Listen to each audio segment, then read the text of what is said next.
Hello, hello.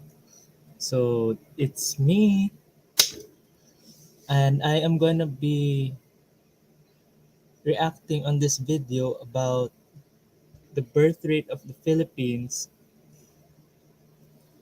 So this is about, I think, my fourth video reacting to videos. I've been starting this past 2 weeks with my go live videos, and as you can see here, it is powered by StreamYard. So here, I'm going to show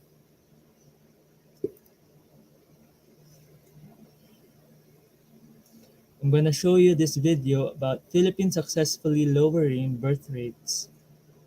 Will it stay or rebound? This is just my reaction. So For decades, the Philippines was plagued by problems of overpopulation. The more people we had, the more resources we had to allocate, and we had scarce resources. But the country has turned a corner. In 2022, the number of births per woman fell below 2 for the first time in 7 decades.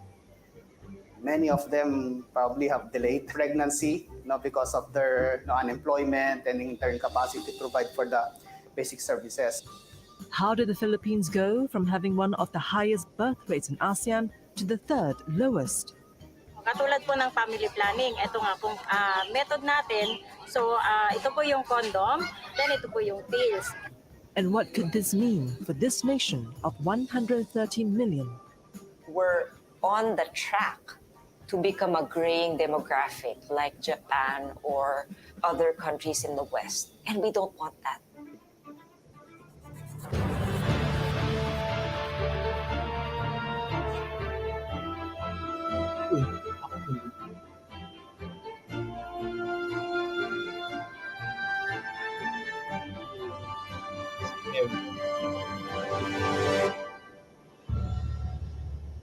wow.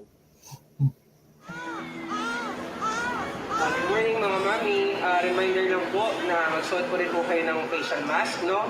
So kahit po negative swab po nila, dapat mag-maintain po rin po tayo ng pagsuot ng mask sa loob po ng hospital. Salamat po. Nice. The 109-year-old Dr. Jose Fabila Memorial Hospital is used to being busy. This colonial-era maternity hospital delivers more than 60 births a day, the highest among government-run hospitals in the Philippines. The hospital often exceeds its 408-bed capacity, hence its nickname as Manila's baby factory. Wow. Na-check up na po kayo ng doktor nyo? Nakita na po kayo? Kailan daw po kayo possible makauwi? Bali, 10 years na po ako dito sa hospital and assigned po ako as overall head nurse. Madalas po ang hinahandle ko minsan nasa 20 to 30, no? Sa isang nurse po yon. Pero as per DOH standards po, dapat isang nurse sa 5 pasyente lang. It is perhaps fitting that a baby girl born in Fabila was chose to mark the 8th billion person on Earth, a milestone that was reached in November last year. The UN projects that in the next 3 decades, just 8 countries will be responsible for half the world's population growth. The only Southeast Asian nation on that list, the Philippines. Maternity hospitals in the Philippines see 1.7 million births a year on average. And Fabela Hospital, situated in densely populated Manila, is the busiest. Dahil sa government hospital po tayo, marami po tayong pasyente na kinikater, no? So, hindi po talaga naiiwasan na 1 or 2 or 3 nurse sa isang buong ward na rin po. Ang term namin doon is toxic, no? Kasi may times na iba-iba rin yung nangyayari and hindi naman natin yun makokontrol. For decades, the Philippines, a nation of 130 million, has struggled to manage population growth and the associated consequences. In 1969, the Commission on Population and Development, or POPCOM, was established to look at this very issue. The main concern then was the rapid population growth. If you have more children, you have lesser chance to invest on their well-being and development needs. And rapidly increasing population would again impact on the capacity of the government to provide for their needs. Resources are not infinite, so they feel that you cannot attain. No, it will be a challenge to attain a certain level of economic development if you're not addressing the population growth. In the 1960s, the Philippines had the highest birth rate in Asia. When POPCOM was established in 1969, the population in the Philippines stood at 36 million. It has since tripled. Compared to other Southeast Asian countries like Thailand, the Philippines has been slow to get a grip of its ballooning population. We're twin countries with Thailand because we are almost at the same level demographically and socio-economically at the time. In the 60s and 70s, these countries were able to achieve this rapid population decline in such a short period of time, and we lag behind. But the Philippines is now at a turning point. For the first time in 7 decades, the Philippines has recorded a total fertility rate below the replacement rate of 2.1. Total fertility measures the number of births per woman. In 2022, this number plummeted to 1.9. To have an average of 2.1 children per woman, it's a level of population that replaces itself. So in other words, if you are just replacing the next generation, so there's really no demand for resources because you assume that you will have enough, and so you have more room to develop or to grow. How did the Philippines finally achieve this after half a century? Much of the decline in fertility rate can be traced to one piece of legislation, the controversial Reproductive Health Bill. One of its chief architects is Representative Edsel Lagman. There were many reasons for the enactment of reproductive health law.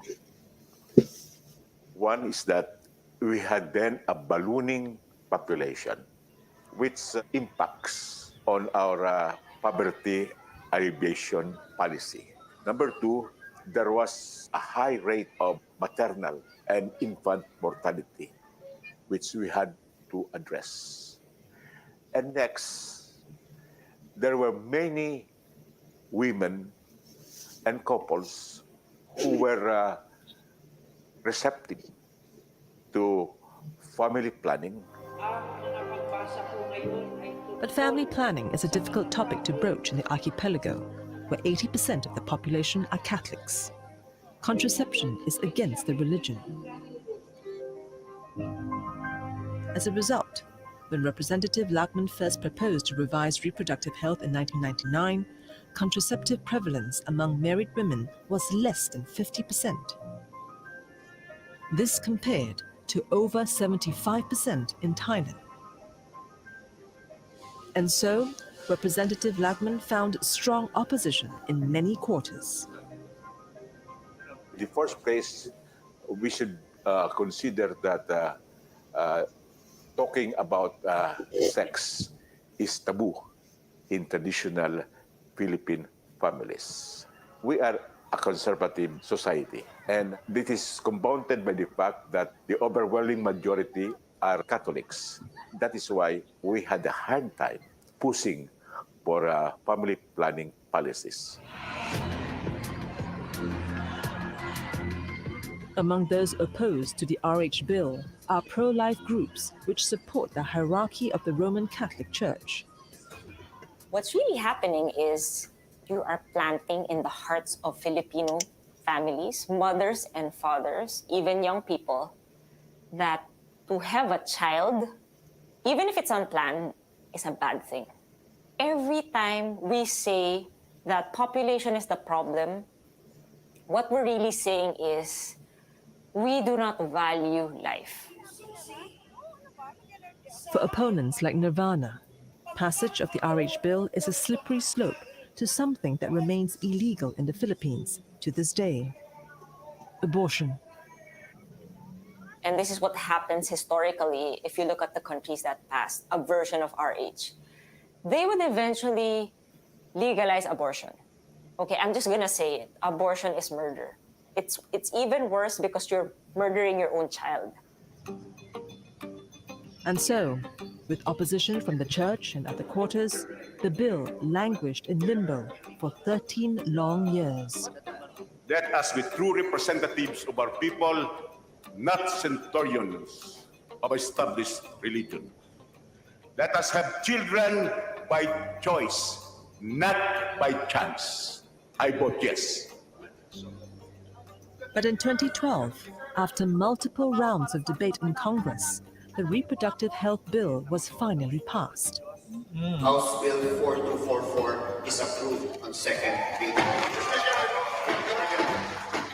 The opposition to the reproductive health advocacy was tremendous. But it was not insurmountable.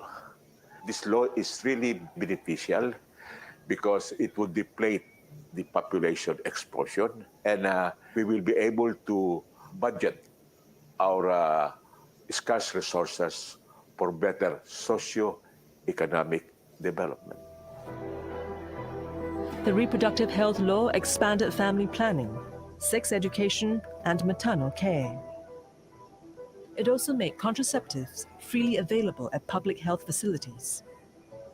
The fertility rate saw a sharp decline after the passage of the bill. We also have a declining fertility level among adolescents, or what we call adolescent pregnancy. So I think the reproductive health law significantly contributed to that, because if you see the trend also in the contraceptive prevalence rate, it's steadily increasing. In the decades since the bill's passage, a generation of young mothers now have better access to family planning resources. Mothers like 35-year-old Mila Rose Jacinto. She takes care of her 2 kids while working off-site as a quality assurance for an American company. Yung panganay po is 9 years old and yung pangalawa po is 2 years old. Bali, kapag marami po kasi, ayun nga po, mahirap tutukan isa-isa. Kaya mas gustuhin ko po yung na-provide ko po yung pangangailangan ng mga anak ko. Kapag konti lang sila, more on na-provide po sila. More and more women have stories like Mila Rose. In the Philippines, about 1 in 5 women want to delay their next child by more than 2 years. This trend reflects how Filipino mothers are now empowered in their reproductive choices. Bali, mga kaibigan ko po nung high school, ayun po, konti lang po yung mga anak nila, 2, 1, yun lang po. Sa hirap ng buhay po ngayon, kailangan po maging practical po tayo na kung ilan lang po yung kaya nating anak ang matutustasan po natin. But why has the Philippines made lowering birth rates a national priority? The answer lies in the consequences of overpopulation, evident in many parts of the country.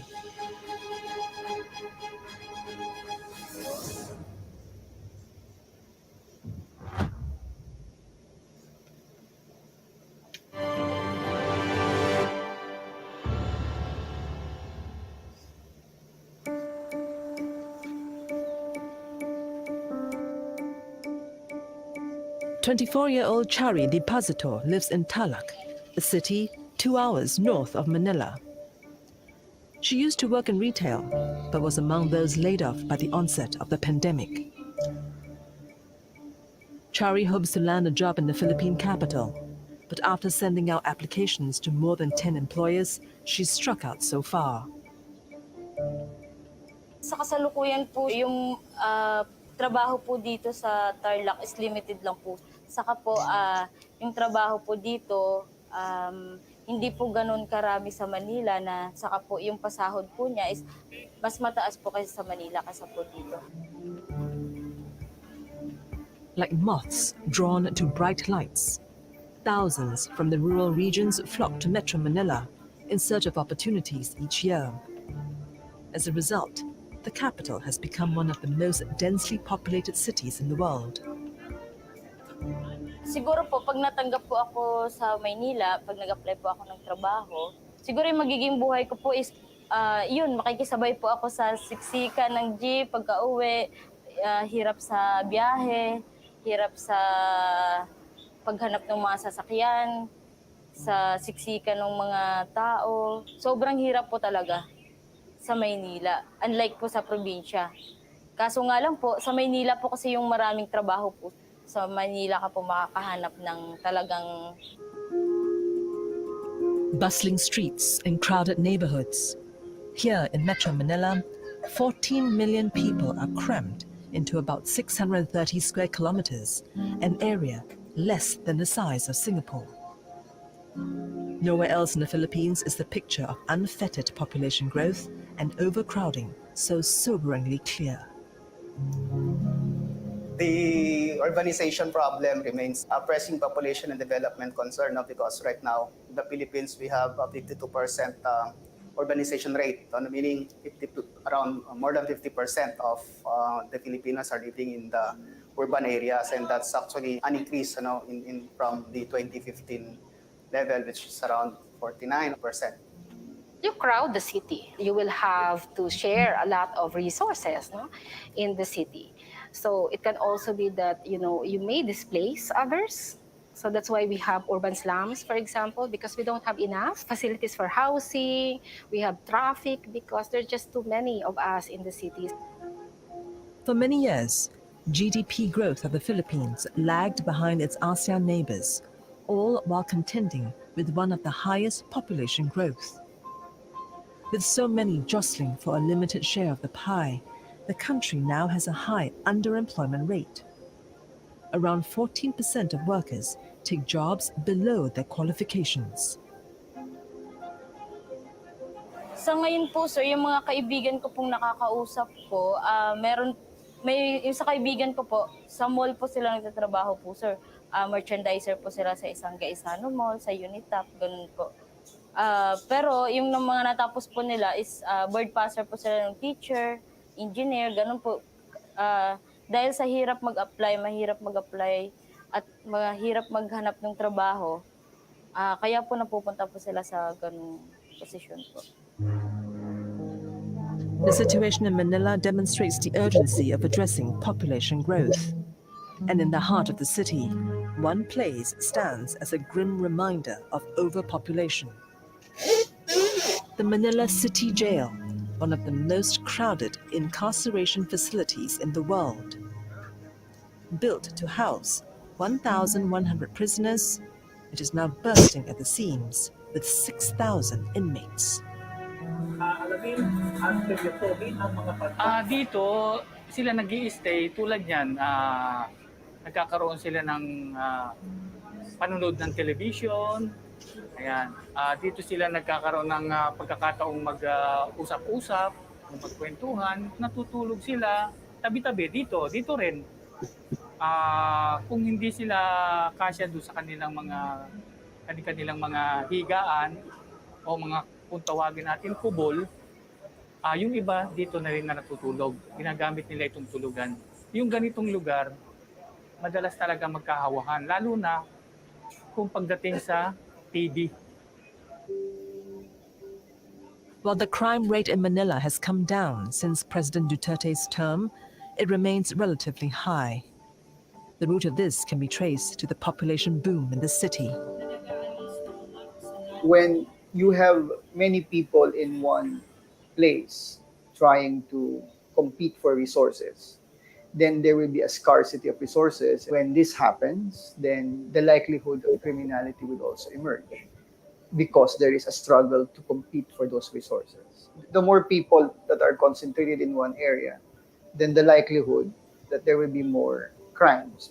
Dahil sa paglaki ng populasyon ng Pilipinas, karamihan nahihirapang maghanap ng mga trabaho. So yung iba, dahil sa kahirapan ng paghanap ng trabaho, nasasadlak sila doon sa mga illegal na mga aktibidad.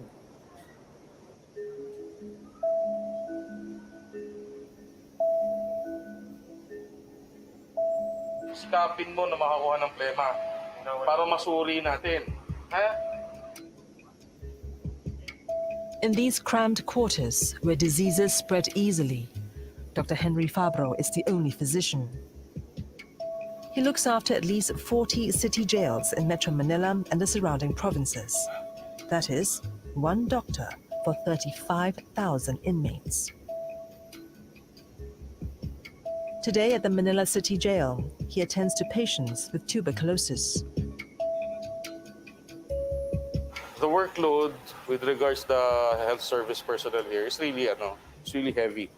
Meaning, it's very, very busy. There's no idle time. Every minute counts, no? Because again, of the sheer number of PDLs that we have here. It's not only me who has a heavy load with regards to work, especially the nurses, because they are the ones who are continuously with the PDLs. They are the ones who are continuously caring for the PDLs. With regards naman sa amin mga doktor, sa akin, medyo busy din. It's a bit toxic because I have to go around different jails. While the situation in prison is extreme, it reflects the scarcity of medical resources in wider society. During COVID, the Department of Health estimates the Philippines face a shortage of almost 100,000 physicians. The University of Philippines reports there are 3.7 doctors per 10,000 people, much lower than a WHO guideline of 10 doctors per 10,000. Let's face it, the opportunities being offered abroad, both educational and financial, is a lot greater. It's not a shortage of doctors. It's a shortage of opportunity, both educational and financial, for the doctors to stay. Even the nurses, it's all over the news. If you can make the nurses stay in the Philippines, it would be good for the healthcare system of the Philippines. Apart from public health, overcrowding puts people at risk in other ways. Manila is one of the most vulnerable cities to climate change. Greenpeace estimates that floods and sea level rise could displace millions in the city by 2030 and cost billions in economic value. We have the metropolis, the greater Metro Manila. It's too overcrowded. It will really be very difficult to manage because the planning is not as good as if the populations are much less. And when the floods come in, all of those people will be exposed. And also, with respect to climate change adaptation, planning of communities, what we will do to become resilient against the adverse impacts of climate change, it will be more difficult to do. Ironically, unfettered population growth could exacerbate the problem. It's true, really true. And as we know, because of growing populations and highly urbanized areas, there's a lot more energy demand. And if there's a lot of energy demand, our traditional way of producing energy really is from burning fossil fuels. So that has a correlation with climate change because that's the primary energy source for the Philippines. While a slower population growth gives the cities and municipalities more room to maneuver, the numbers alone do not tell the full picture. How does inequality affect the fertility rate among Filipinos?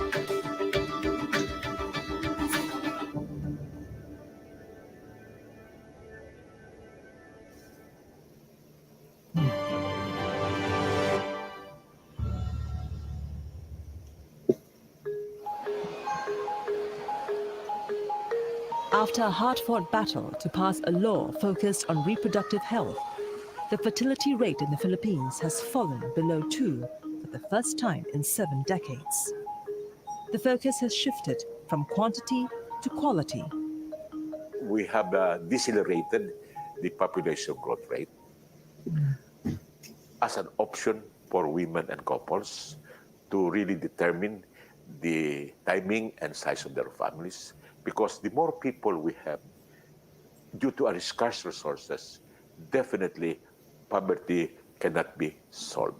As long as we are able to implement faithfully and fully the reproductive health law, then the fertility rate will be maintained or even go down a little bit. It provides opportunity for couples individuals to have more opportunity for an investment for the well-being of their members of the family. So having lesser children, they have more savings and investment in the income. With better access to family planning, the average number of children per household shrank from 6.8 in 1968 to around 2 presently, a sign of changing attitudes among younger mothers. Bali po, ang grandparents ko po, sa mother side ko po, 10 ang anak po nila. Sa father side ko po is 6 po. And then sa mamagulang ko po, mga kapatid ko po, 4 po kami. Kasi po, nung mga bata po kami, mahirap po yung buhay. Hindi po sa amin nabibigay lahat ko ano man yung gusto. Kaya mas ginusto po namin na mas onti lang po yung anak namin.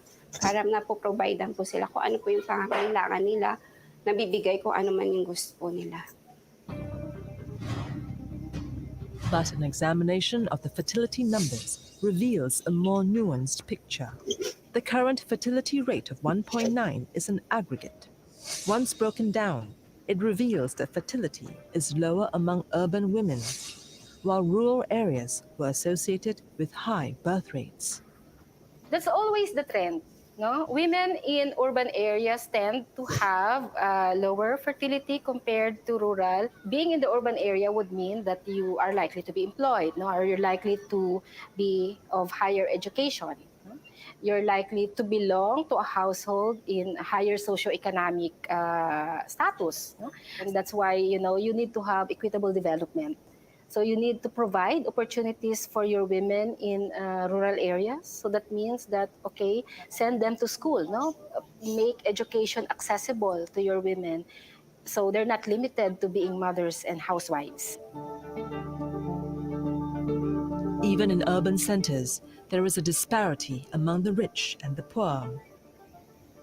Aroma Compound in Tondo is one of the slum communities in Manila. It's difficult to say how many people live in these unauthorized settlements. The residents here are largely migrants from the rural provinces. For Marites, who left the provincial birthplace of Samar Island in Western Philippines, Manila represented a ray of hope. But the harsh reality of urban life greeted her and her husband when they moved to Aroma Compound 3 decades ago. She soon found her 25 square meter makeshift home filled with her kids and grandkids. 12 po, 2 po yung patay.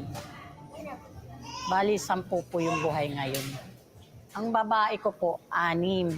Tapos ang lalaki ko, 4. Bali, ang may anak sa akin, yung 3 kong babae. Medyo masib kasi mga lumalaki na sila eh. Kaya kailangan medyo maluwag ang hinihigaan. Minsan po, nagkakapalit-palit yung nila. Katulad kanina, yung natatawag ko, yung Jomar, imbes na yung JR. Kaya nagkakapalit-palit sila ng mga pangalan nila. Kasi madami. Marites does odd jobs in the neighborhood, while her husband ferries passengers in a trishaw. Pangalan ang gagawin nyo, kaya ganyan ang gagawin mo. Ito na isulat mo. But with a meager household income of 9,000 pesos, or $170 stretching their monthly budget for food, utilities, transportation, and education is a challenge. Sa sobrang dami mo nang inaalagaan eh. Tas, pa, kapos pa. Mahirap po kasi lalo na pagkapos sa financial, lalo pag malit ang kita. Magkakagilap ka talaga ng panggastos para mapagkasya mo sa pang-araw-araw. But despite the tough conditions, there are still more opportunities here than in the provinces. Ang ko na lang, mas gusto ko na lang dito kasi dito, umikot ka lang dito, kikita ka na eh. Pag sa probinsya ka, magsasaka ka pa, magtatanim ka pa, mahabang proseso pa ang gagawin mo para kumita ka. Urban areas are getting richer and rural areas are getting poorer. So the socioeconomic conditions in the rural areas are getting worse. So of course, it affects the well-being of families in those localities. While of course, in the urban areas, they continue to experience the different the perennial urban problems. So we cannot address urbanization problems if we don't put that in the context also of rural development. Former President Rodrigo Duterte believed that overpopulation was the biggest threat to social economic progress. During his term, he sought to address the rural-urban divide by expanding access to contraception. His goal was to have zero unmet needs for modern family planning among poor families. So the strategy now is to ensure that women who have still high fertility able to access family planning services, and they are those who belong to poor families and those who have poor socioeconomic conditions. So population program should become part, of course, of socioeconomic strategies that are implemented not only at the national level but more importantly at the regional level. In terms of considering that women in the rural area are likely to be less educated, so maybe in terms of access to information and services of family planning is limited compared to urban areas. So then maybe to have a more targeted program, to make family planning services or reproductive health services more accessible to rural women, women in the rural areas. Marites has seen family planning initiatives in her neighborhood, but reception is lukewarm. May mga nag-iikot naman po sa amin ng mga health worker dito sa lugar namin. Yung iba, ayaw nila, lalo na kapag pinupuntahan sila ng mga tagalikhaan, yung iba hindi naman sumasama para ng mga injectable, saka pills, tapos implant. And when COVID struck, the need to address this disparity became even starker. About 4 million people were pushed into poverty in the first year and a half of the pandemic. Poor families were 1.7 times more likely to become food insecure compared to middle-income households, a problem compounded when there were more mouths to feed. Nung kasagsagan po ng pandemic, hindi ganong nakakalabas yung mga bata, lalo na yung batang nangangalakal. Hindi siya pwedeng mag-ikot-ikot. Ang mga anak ko, kahit hindi po sila nakakapasok, nagtitinda-tinda kami ng bagong. Kaya nakakaraos din kami sa pang-araw-araw. Doon po yung kumapit ako sa utang. Kasi para makatawid sa pang-araw-araw. Nag-aalala ako para sa mga anak ko. Ganun din, kasi sa mga apo ko naman, pa sila maliliit pa sila For Marites, her hope is that the hardships she faced raising a big family will not be visited on the next generation. Minsan yung sa financial, yung kapos. Lalo na pag magsasabay-sabay magkakaroon ng mga karamdaman. Yun ang iniisip ko lagi sa mga apo ko at sa anak ko. Sa hirap talaga ng buhay ngayon, kailangan talaga kung mag-aano ka ng pamilya, kailangan dalawa lang o kaya isa. Kasi pag madami, mahirap. the trend would continue if the government fail to realize that fertility behavior of women in urban and rural areas differ. So we will continue to have this trend, to have this gap, that will put women in the rural area at the disadvantage. So what needs to be done? It's really to make development equitable. No? So provide education and economic opportunities to your women, no? Particularly in the rural areas, to close that gap. The question now is whether the new population reality is here to stay and how this could impact the Philippines.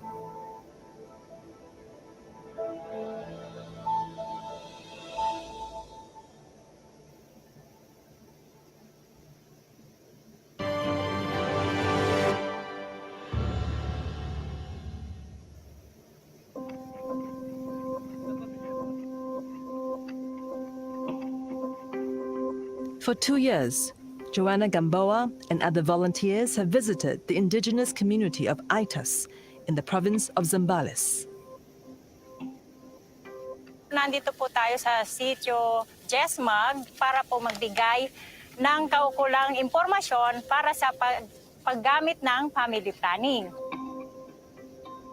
The Aitas do not believe in contraception and have strong beliefs against family planning, something Joanna and her team are trying to change.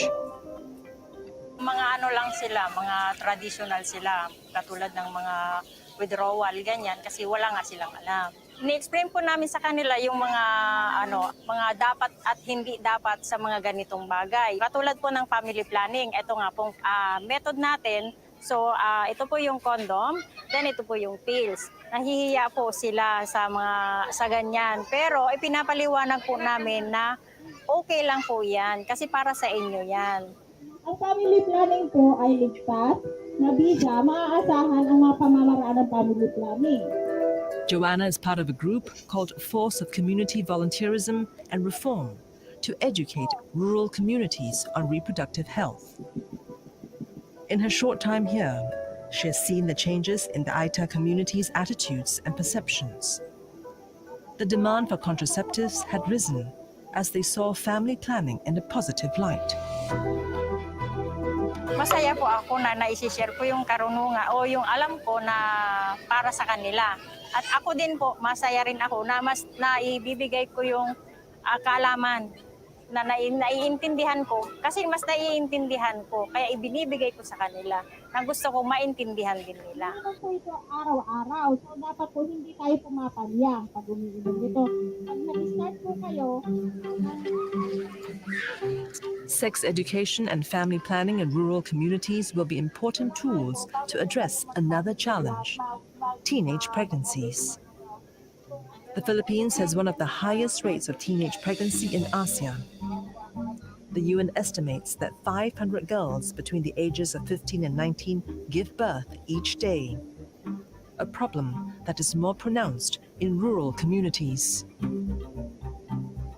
We all know the recent vulnerabilities of being adolescent mothers. No? So we have health, even mortality.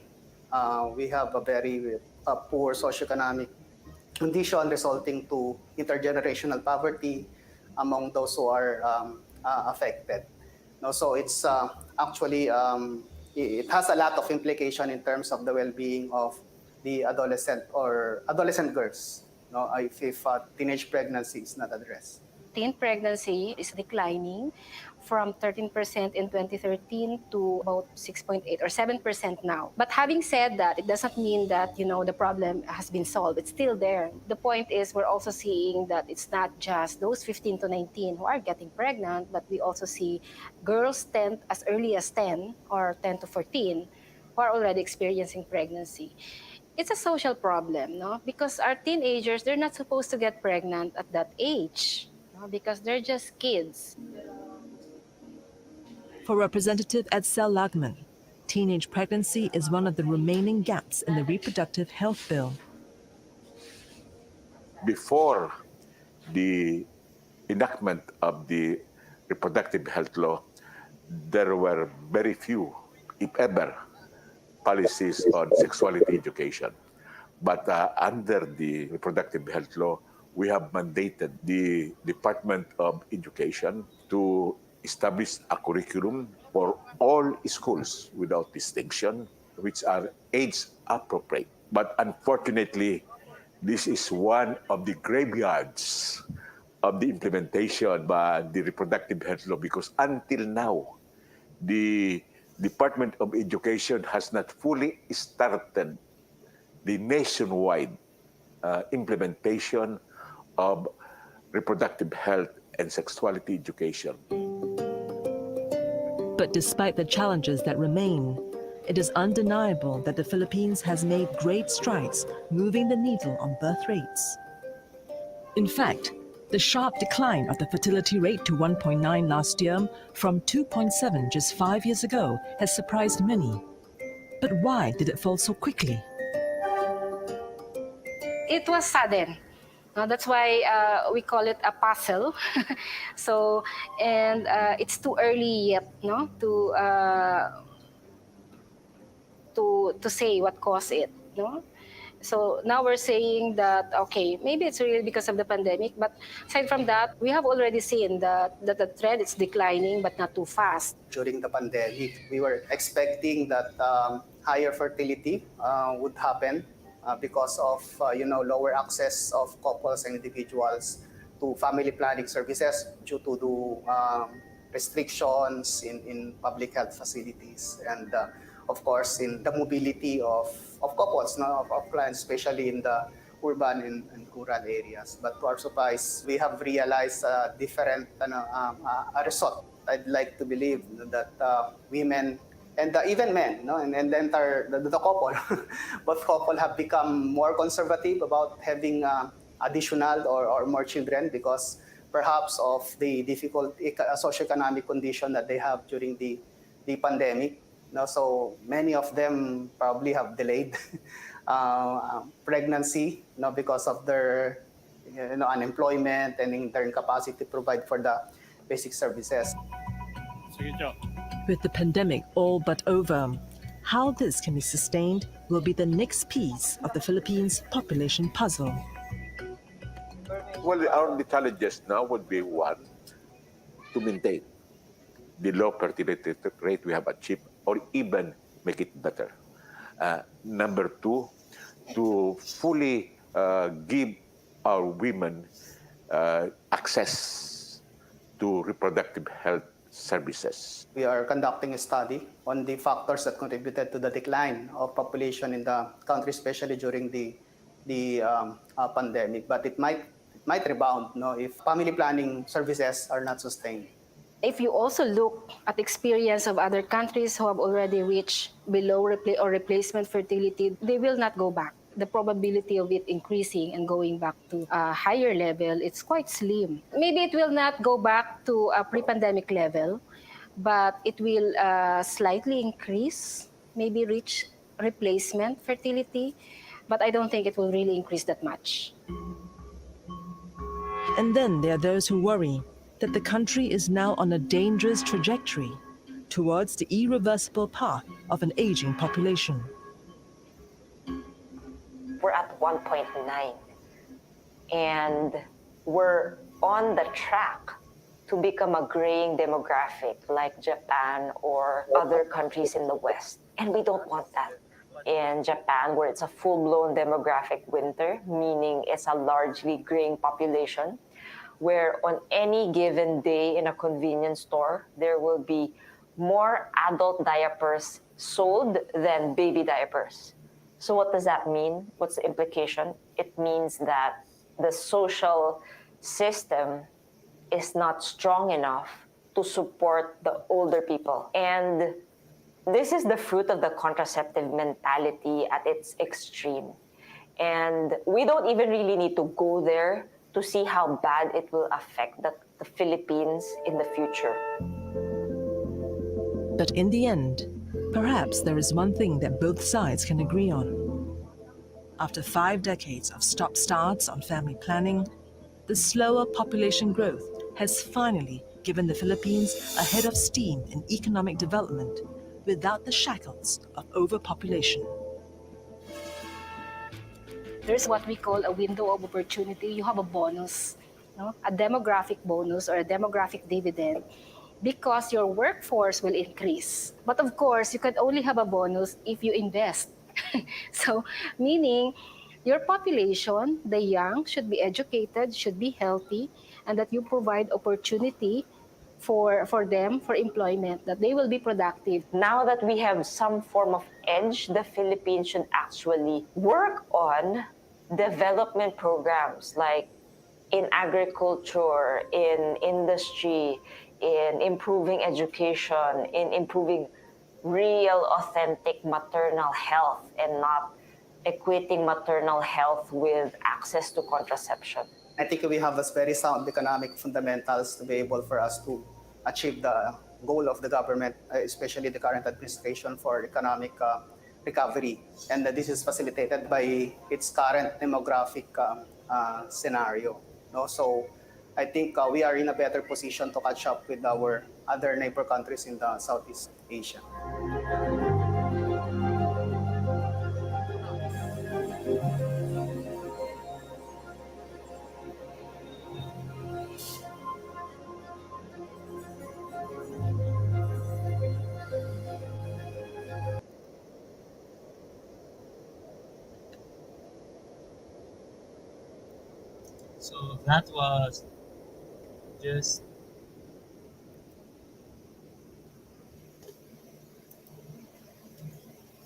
So that was just a an introduction to birth rate reductions in the Philippines, which are going the birth rate going down, but maybe in the future it will